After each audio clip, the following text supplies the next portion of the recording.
16वीं सदी के अंत में भारत इतना संपन्न था कि पूरी दुनिया में जितना उत्पादन होता था उसका लगभग 1/4 हिस्सा केवल भारत में ही उगता था। और यही वजह थी कि भारत उस समय सोने की चिड़िया कहलाता था और पूरी दुनिया की नजर इसी सोने की चिड़िया पर ही टिकी हुई थी। ऐसे में भला अंग्रेज कहाँ पीछे रहते। उस समय हिंदुस्तान में दिल्ली पर सम्राट अकबर का राज था और ऐसा माना जाता है कि अकबर अपने दौर के सबसे ज्यादा दौलतमंद बादशाह थे। लेकिन उसी समय ब्रिटेन में भी गृह युद्ध की स्थिति बन गई थी और उस समय महारानी एलिजाबेथ प्रथम की शासनकाल में अधिकांश अर्थव्यवस्था कृषि पर ही निर्भर करती थी। अफसोस कि आपसी गृह युद्ध के चलते ब्रिटेन वैश्विक स्तर पर केवल 3 से 4% उत्पादन ही कर पा रहा था और इसी दौरान पुर्तगाल और स्पेन ब्रिटेन को पीछे छोड़कर उनके मुकाबले काफी ज्यादा तरक्की कर रहे थे। हालात इतने बिगड़ चुके थे कि ब्रिटेन के लुटेरे नाविक भी पुर्तगाल के जहाजों को ही लूटकर अपना काम चलाते थे, क्योंकि ब्रिटेन में लूटने के लिए कुछ बचा ही नहीं था।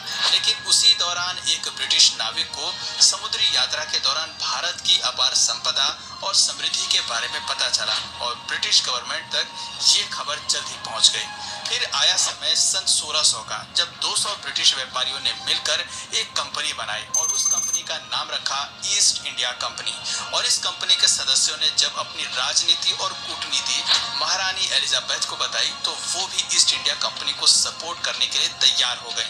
इधर भारत में इसी बीच बादशाह अकबर की मौत हो चुकी थी और अकबर के बाद मुगल बादशाह के तख्त पर अकबर के बेटे जहांगीर की ताजपोशी कर दी गई। साल आ चुका था 1608 का। इधर जहांगीर दिल्ली के तख्त पर अंग्रेजों की चाल से बेखबर हिंदुस्तान पर राज कर रहा था और उधर कैप्टन विलियम हॉकिंस समुद्री रास्ते से गुजरात के सूरत में अपने कुछ व्यापारी जहाजों के साथ प्रवेश कर चुके थे और बस उनके आगमन के साथ ही भारत पर ऐसी काली छाया मंडराने लगी कि जिसने भारत को ऐसा काला इतिहास दिया जो सृष्टि के अंत तक भी भुलाया नहीं जा सकेगा।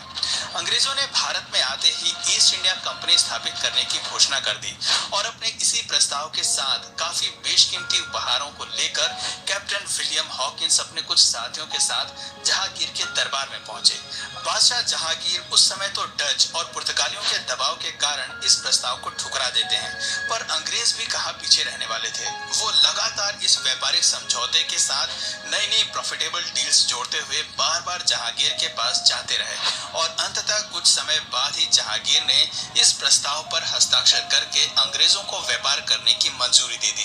और ये मंजूरी मिलते ही अंग्रेजों ने पटना, सूरत, मुंबई और चेन्नई में अपनी फैक्ट्रियों को स्थापित करके व्यापार करना शुरू कर दिया। शुरुआत में तो इस कंपनी ने यहाँ के लोगों को रोजगार दिया और बदले में उन्हें अच्छी तनख्वाह भी दी, जिस वजह से हिंदुस्तानी ईस्ट इंडिया कंपनी से काफी प्रभावित हुए और कई हिंदुस्तानी व्यापारी भी इन फैक्ट्रियों से जुड़ गए, लेकिन ज्यादा दिनों तक नहीं।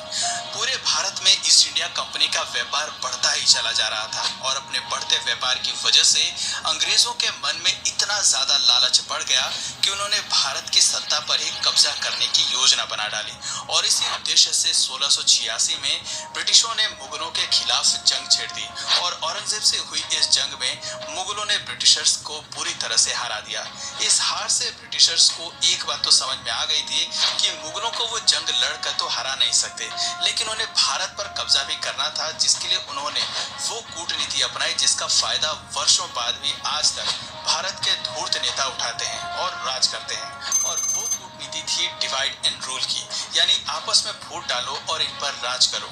जंग में हारने के बाद ब्रिटिशर्स ने औरंगजेब से माफी मांगते हुए ये वादा किया कि वो दोबारा ऐसी गलती कभी नहीं करेंगे और औरंगजेब ने भी उन पर कुछ जुर्माना लगाते हुए उन्हें माफ कर दिया और अपना व्यापार उसी तरह चालू रखने की आज्ञा भी दे दी। लेकिन मुगलों द्वारा ब्रिटिशर्स को माफ करना ही मुगलों के अंत का सबसे बड़ा जरिया बना, क्योंकि 1707 में औरंगजेब की मौत के बाद कई लोग मुगल सल्तनत पाने के लिए आपस में ही एक दूसरे से लड़ने लगे और इसी लड़ाई के चलते एक समय ऐसा आया जब कुछ कमजोर शासक मुगल बादशाह बन गए जो कि मुगल साम्राज्य को व्यवस्थित ढंग से चला ही नहीं पाए। ये अनुभवहीन मुगल बादशाह रोज नए नए नियम बनाते और उन्हें बदलते रहते, और उनकी इसी तरह की बेवकूफियों के चलते अंग्रेजों को मौका मिल गया अपनी चाल चलने का। दरअसल 1717 में मुगल बादशाह ने अंग्रेजों को एक फरमान जारी किया, जिसमें उन्होंने बहुत छोटी सी रकम सालाना फीस के रूप में देकर बिना किसी लगान या कर के व्यापार करने की इजाजत मिल गई। और इसी दौरान पर्सिया के राजा ने मौका देखकर भारत पर आक्रमण बोल दिया। अब चूंकि ऐसे में मुगल शासक अपनी सत्ता के नशे में इतने खोए हुए थे कि उन्हें अचानक हुए इस आक्रमण के बारे में पता ही नहीं चला, और पर्शियन आर्मी दिल्ली तक पहुंच गई और दिल्ली की गद्दी मुगलों के हाथ से लगभग छूट ही गई थी। स्थिति को पूरी तरह बिगड़ते हुए देखकर मुगल बादशाहों ने तकरीबन 2 करोड़ रुपए, जी हाँ, उस दौर में लगभग 2 करोड़ रुपए और कई बेशकीमती हीरे मोती देकर दिल्ली को बचाया। इतनी बड़ी लूट के बाद मुगल पूरी तरह से कमजोर पड़ गए और अंग्रेजों की साजिश भी उन्हें कुछ कुछ समझ में आने लगी। पर अफसोस कि अब वक्त हाथ से फिसलता जा रहा था और उनका साम्राज्य भी। अंग्रेज लगातार भारत पर कब्जा करने की अलग अलग रणनीति अपनाते जा रहे थे, जिसके पहले चरण में उन्होंने बंगाल के नवाब सिराजुद्दौला को तख्त से हटाने के लिए जंग छेड़ दी, और साथ ही साथ अंग्रेजों ने वहां के हिंदुओं और मुसलमानों में आपसी फूट डालकर डिवाइड एंड रूल की कूटनीति लागू की, जिसे संभालने में नवाब सिराजुद्दौला नाकामयाब रहे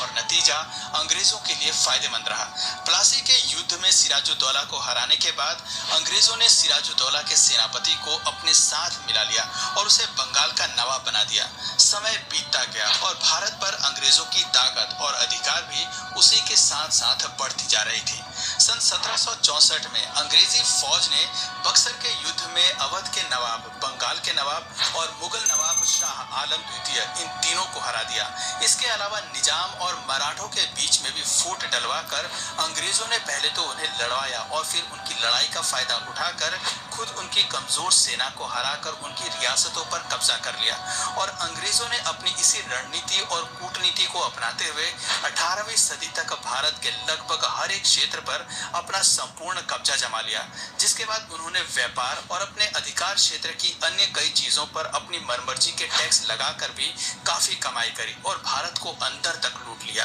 अंग्रेजों को अभी भारत में पूरी तरह से राज करने के लिए कुछ भारतीयों को भी अपने साथ शामिल करना था, और उन्होंने उन बड़े जमींदारों को अपने साथ मिला लिया जिनसे उन्हें आगे चलकर काफी फायदा हो सकता था।